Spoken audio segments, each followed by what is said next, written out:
Happy birthday birthday girl. Hi, আমি মনি। এটা হচ্ছে আমার প্রথম লং ব্লগ। এখানে সবাইকে ওয়েলকাম।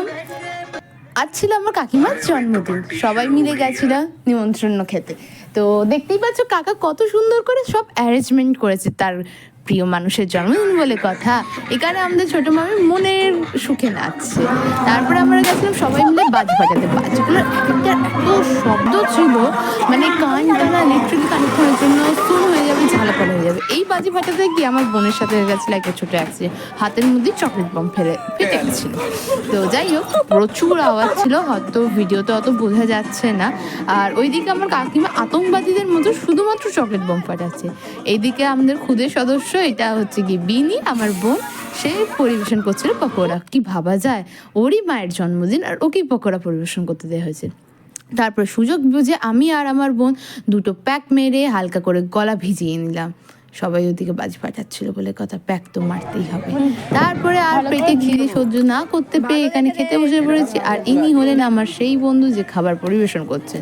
জানি না কেন আমাকে সব থেকে কম বিরিয়ানি দিচ্ছে, মনে হয় খাবার পরিবেশনের ভিডিও বানাচ্ছিলাম বলে সেই রাগে।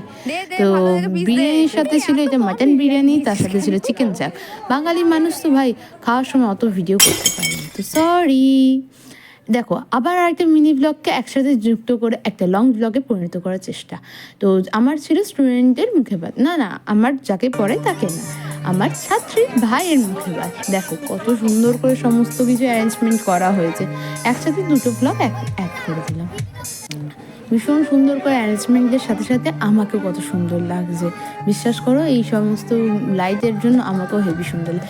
ইনি হলে আমাদের সেই খুদের সদস্য যার আজকে ভাইয়ের মুখে ভাত। হ্যাঁ, ওখানে ফটোশ্যুট চলছিল, তো দূর থেকে ভিডিওটা করতে হয়েছিল, খুব একটা কাছে যেতে পারিনি। তারপরে আমি আর আমার বোন মিলে বেশ খানিকটা ছবি তুললাম, ভিডিও বানালাম। মানে এত সুন্দর একটা লাইটিং ব্যাকগ্রাউন্ড পেলে কে আর সেই সুযোগ ছাড়তে চায়, বিশেষ করে তারা যদি মেয়ে হয়।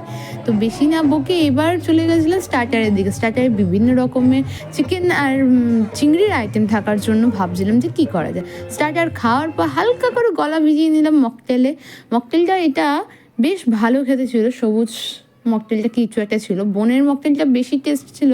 এটা পাইনঅ্যাপেলেরটা ছিল, এটা অ্যাভারেজ ছিল। পাইনঅ্যাপেল নয়, এটা ওয়াটারমেলনের ছিল। তারপরে এসে গেছিলো আমাদের টেবিলের খাবার। আমরা খেতে বসে পড়েছিলাম, কারণ বাড়ির দিকেও তো রওনা দিতে হবে।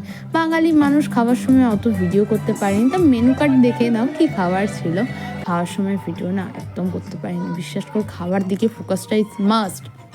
তারপরে দুজনে আইসক্রিমকে এই খাবার পর্ব শেষ করলাম। তারপরে বসে বসে দেখছিলাম এখানে অনুষ্ঠানটা, কারণ এখানে এসেছিল অর্কেস্ট্রা। হ্যাঁ, অর্কেস্ট্রাই তো বলে, ইয়েস, অর্কেস্ট্রা এসেছিলো। সবাই গান নাচের মধ্যে এত হারিয়ে গেছিলো, আমারও বেশ ভালো লাগছিলো সবাইকে নাচতে দেখে, গান শুনে। অর্কেস্ট্রা যে কাকুটা ছিল সেও ভালো গাইছিল, তো বেশ মজা হচ্ছিল। আর কি, এনজয় করতে করতে তারপরে এবার আমার মিনি ব্লগ এই পর্যন্তই। আর দেখো, খুদে সদস্যদের সাথে যখন দেখা করতে গেলাম সে তো ঘুমিয়ে কাঁদা। তো